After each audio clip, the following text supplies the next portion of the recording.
There's something rather magical about radio waves. They're actually a sort of invisible energy. This aerial can actually pick up enough of this energy to power this primitive receiver I made. It has no battery. It relies entirely on harnessing the energy of the radio waves in the air. It's not very loud, so I'll have to put it straight on the microphone so you can hear it. I managed to pick up Radio Israel broadcasting from Jerusalem on it one night. Although there's something quite wonderful about this little thing, radio sets have been around for so long now that they've become rather ordinary, unglamorous contraptions. And even the electronics inside now look rather familiar. In this programme, I'm going to look at how these mysterious radio waves were discovered and how radio receivers managed to pick them up. Creating radio waves is actually very simple. Any electric spark emits them. Each of these sparks is sending out radio waves. You hear them on the radio as interference. That's why lightning makes radios crackle, and even the tiny spark inside a light switch is enough to produce a little pop.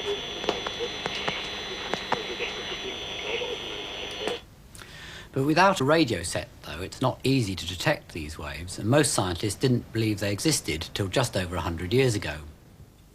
What finally convinced them was an experiment performed by the physicist Heinrich Hertz in 1887. It was first demonstrated in Britain by a scientist called Oliver Lodge, here in the Royal Institution. Hertz used very big sparks created by a machine like this called an induction coil. Could you turn it on, Bill?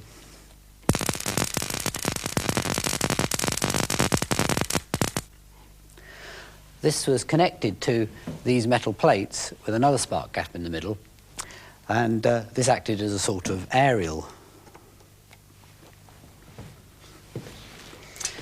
This was Hertz's receiver. It's simply a loop of copper wire. Well, the big spark creates radio waves with enough energy to make a tiny spark jump across the gap between these balls in the receiver when they're held very close together. So, if I hold these in position. OK, Bill.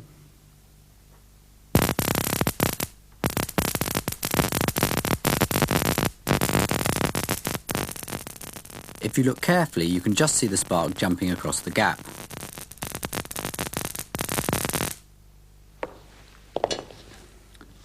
These sparks are so tiny that Hertz had to let his eyes get accustomed to the dark for 15 minutes and then watch the sparks through a magnifying glass. His apparatus only had a range of a few meters, and he had no interest in finding any practical uses for it. The first person to use radio waves for signalling was Guglielmo Marconi. Marconi had been a difficult child. His mother was a Jameson from the Irish whiskey distillers who'd run away to Italy to be an opera singer and married an Italian landowner. She quickly got bored on his estate. There's not much going on here. I think we'll go for a little jaunt.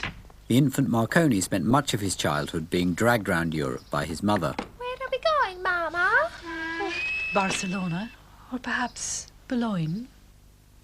Iatti colorati, la la la la la. Eccolo, eccolo lì, la la la la la. He showed little interest at school and constantly irritated his father with ridiculous scientific experiments. Qua sei? Eccoci. Eccola. E vamos! You break my plate. I smash your face. Shortly after failing to get into university, he happened to read an article about Hertz's work. Oh! Hey. He immediately started obsessively experimenting and had soon managed to transmit the signals over a mile. Still aged only 20, he arrived in England to try and sell his ideas.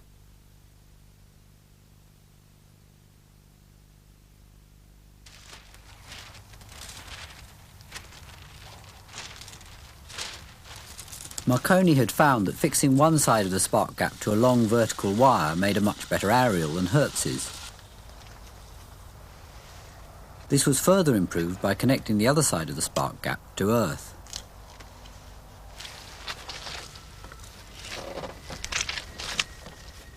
Apart from that, the transmitter was basically the same as Hertz's. Any electrical spark will do. Here it's being provided by the ignition circuit of Rex's pickup truck. This primitive transmitter has a surprisingly long range. Marconi also used a much more sensitive receiver called a coherer. This was based on a design by Oliver Lodge. This is my homemade version.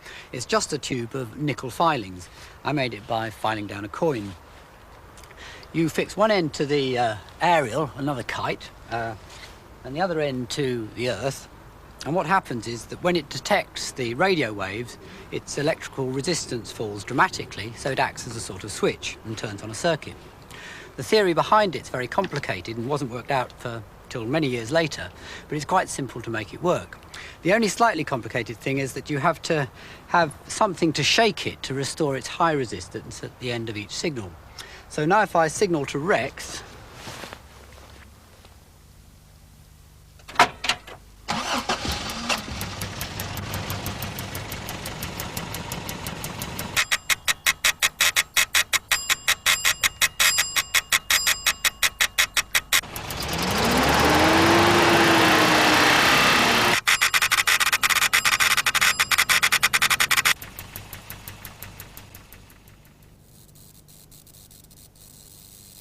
this is Marconi's original equipment that he brought to England with him. This is his transmitter with an induction coil like Hertz's and these balls that concentrated the energy of the spark. One end would have been connected to the aerial. This is his receiver. The aerial went on here. This is his coherer inside the glass tube. The filings are actually in the gap in the middle. And this is the device to tap it. Marconi would have been sending a combination of long pulses and short pulses, sending messages in Morse code. Well, this original apparatus only had a range of about 3 miles, but Marconi gradually increased the sensitivity of his coherers and the size of his transmitters till he was sending messages hundreds of miles. The larger transmitters had much larger spark gaps, which got very noisy, so he had to take to putting them in enclosed boxes. Marconi's early systems had a big disadvantage. They couldn't be tuned. You can hear the signal from our spark transmitter all across the short, medium and long wave bands. The reason is that sparks create chaotic waves of all sorts of different wavelengths. What was needed was a more precise transmitter than a spark. This was the solution, the tuned circuit. It suddenly all starts to look like a proper radio, but the basic parts are still quite simple. There's a coil of wire here called an inductor and a series of overlapping metal plates here called a capacitor. The electricity whizzes backwards and forwards from one to the other, oscillating thousands of times a second. The valve acts as a sort of pump, keeping the whole thing going. You can see a picture of the radio waves this tuned circuit's transmitting on this oscilloscope that I've hooked up to a short aerial. If I hold it near the tuned circuit and switch on, you can see how regular the oscillations or waves that it's transmitting are. Now, if I compare this with the spark machine, you can see just how chaotic its radio waves are. Once the tuned transmitter had been perfected, spark transmitters were quickly banned for polluting the airwaves. With the problem of interference solved, radio seemed so miraculous that it could be capable of almost anything.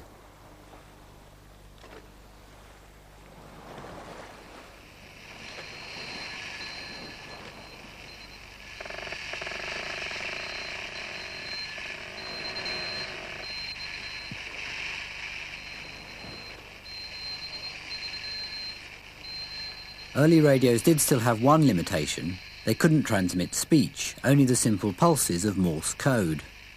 Morse code's still used for messages on the shortwave band, and pulse codes are also used for radio-controlled models.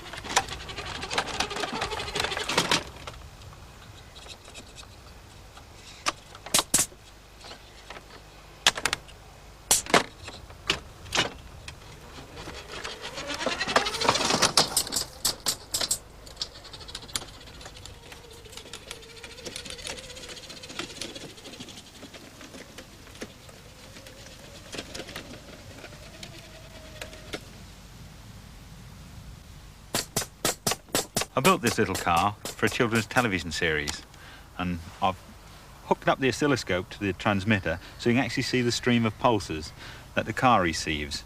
If I work this switch, that's the one that works the headlights, you can see it just moves one pulse.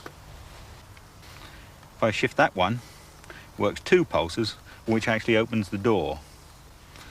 This one works the steering from left to right, you see it's moving four pulses. This one is shifting five pulses, and that's the speed control for forwards and backwards control, and so forth. Each series of pulses work a different function inside the car. To transmit speech and music instead of simple pulses, you first have to convert the sound to an electrical signal with a microphone and then combine it with the radio waves. In the radio receiver, it all gets separated out again. You can see this very clearly on an oscilloscope. If I turn on this little radio, and I now plug the oscilloscope in to the loudspeaker, it's a bit large. This is giving a picture of the sound signal, and you can see it roughly matches the sound that's coming out of the loudspeaker. Now if I plug it in further back on the circuit, this is the sound signal combined with the radio waves. You can see the peaks still roughly match the sound that it's making, and the radio waves are actually going rapidly up and down in the middle. Now if I stretch this out a bit, these are the actual radio waves, and you can see what's happening is that the sound is constantly changing their size or their amplitude. And that's why this is called amplitude modulation, or AM radio.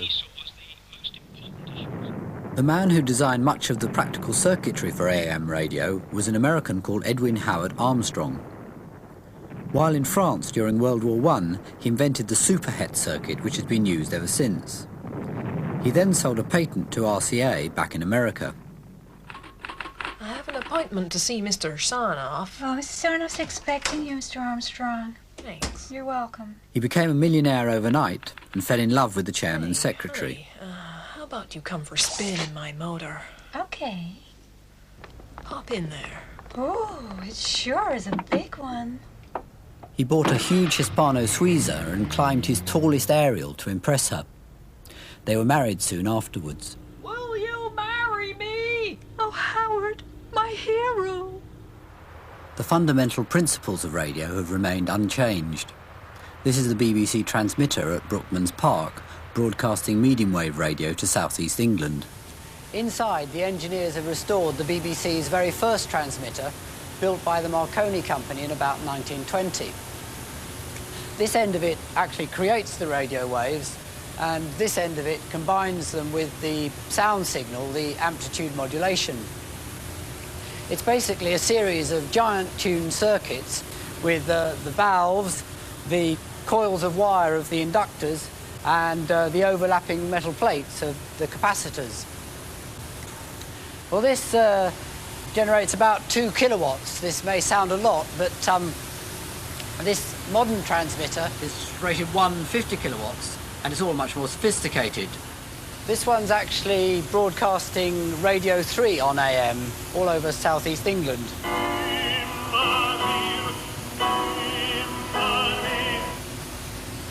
Inside, though, the basic components are still remarkably similar.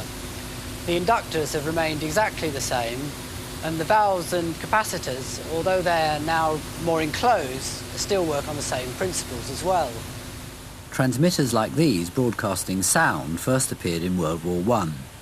They were used for sending messages by radio telephony. Broadcasting radio to entertain people was first started after the war by enthusiastic Marconi engineers.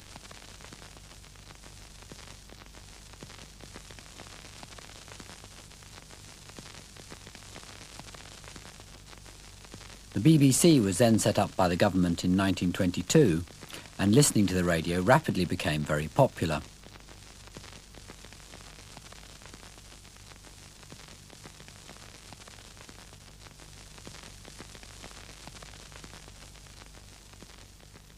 At first, most listeners had very simple receivers, crystal sets like the Rexophone.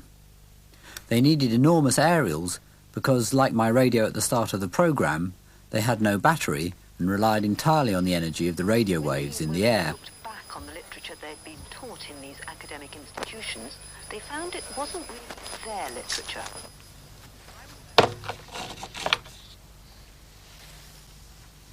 It's easier to see how they worked on this homemade version.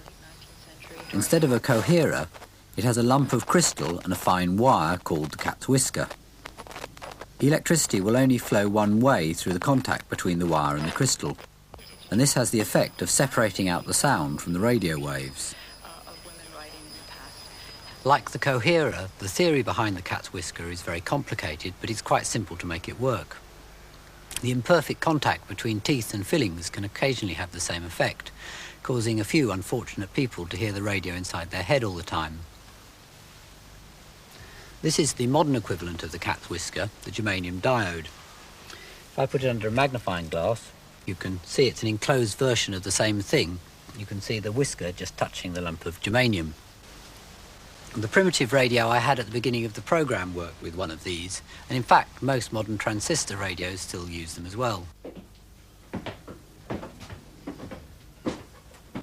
Much of the radio set's evolution has been preserved by Gerald Wells at the Vintage Wireless Museum.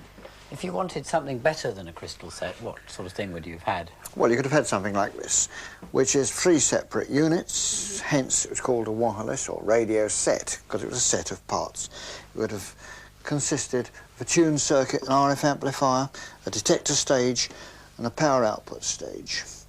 And that would have got you most of the local stations with earphones or a modest loudspeaker. What happened after that was the next stage? Well, the next stage, they decided to stick it all in one box to make it less wires and make it neater. This was a bit more elaborate as well. More stations were coming onto the airwaves, so more elaborate tuning was needed. So they brought in series parallel switching for your aerials and tune circuits, variable condenser and reaction condenser, an RF stage to amplify the signal, a detector stage to take the place of the old-fashioned cat's whisker, and 2 stages of LF amplification. That would be quite an elaborate set, but you could, by moving these bars around, do away with those stages and listen with earphones on there and save a lot of battery power. Oh, I see. When did they start enclosing all the working parts of the radios? Well, certainly by the mid-20s, when they decided that this wasn't really very nice in the living room, and so they started building it into familiar objects, like the medicine chest, for instance, where it could be easily disguised, and that wouldn't disgrace any respectable home. What other shapes? Well, the most famous of all, of course, is the smoker's cabinet. Every home had a smoker's cabinet. You'd have your pipe racks and the bits at the top.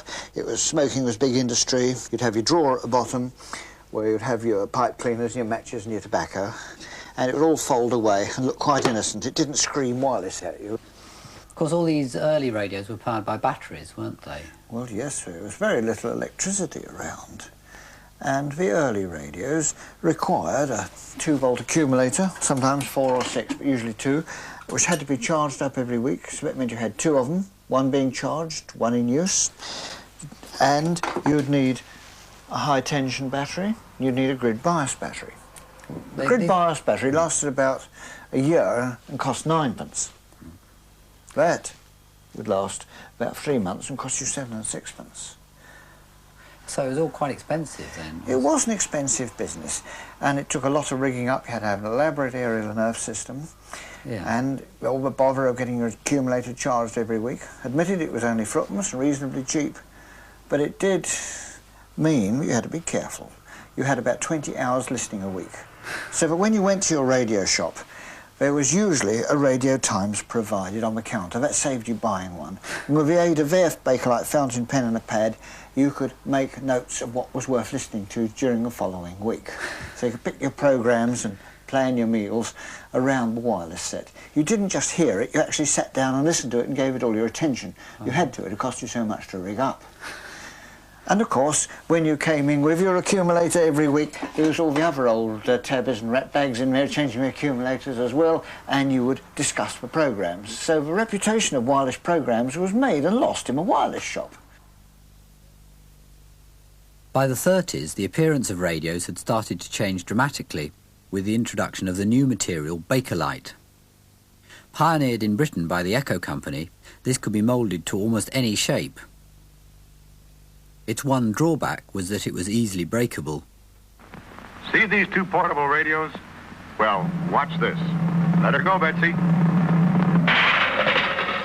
Sorry, friend, you old-style portables have to go. But look at our new RCA Victor portable radio. Came through without a chip. RCA Victor's non-breakable impact case means no chipping, no cracking, no breaking.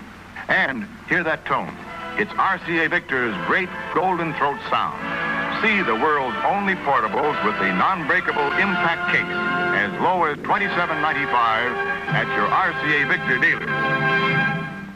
The biggest change in broadcast radio since the war has been the introduction of FM. The great advantage is that it's much less susceptible to interference. The spark, which drowns out AM radio, is hardly audible on FM. Mr. Thatcher, why should use the phrase guerrilla warfare? Because there are... FM stands for frequency modulation. The principle behind it is really quite simple. Instead of the sound altering the amplitude of the radio waves, as in AM, it alters their frequency.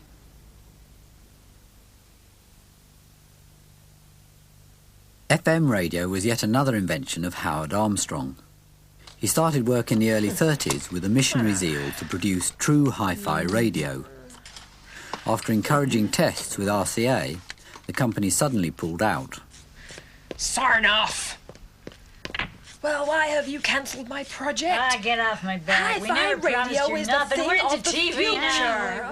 When FM radio was becoming established, Armstrong and RCA started a lengthy battle over the patents. You have stolen my ideas. You did not. I was the inventor. Certainly not. How can This had a disastrous effect on his health and on his marriage. I've had such a terrible day. By the way, I'm leaving. This is the last straw. I can't take any more.